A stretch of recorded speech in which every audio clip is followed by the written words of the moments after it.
Bienvenidos al canal, yo soy Diego y en esta ocasión vamos a echarle un vistazo previo al diorama que estoy haciendo de la serie del juego del calamar. Como pueden ver, estoy haciendo la muñeca animatrónica del primer desafío que aparece en la serie. Estoy utilizando plastilina epóxica pero combinada con un poco de plastilina escolar para darle color y así evitarnos un largo proceso de pintura al final. Esta combinación de plastilina epóxica con plastilina normal es muy buena, pero también tiene sus ventajas y desventajas. Así que chiste tiene.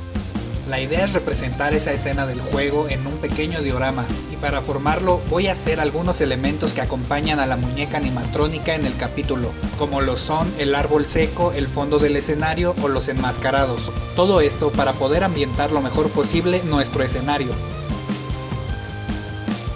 Y algo muy interesante que va a tener esta pieza es que la muñeca va a tener articulaciones.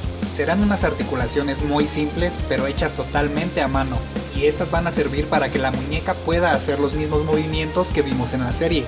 También la muñeca va a poder girar sobre sí misma mediante un mecanismo de rotación que va a tener el escenario.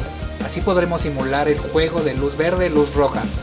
Gracias a las articulaciones, la muñeca va a poder recargar su mano sobre el árbol y después girar la cabeza gracias a una articulación que va a llevar en el cuello.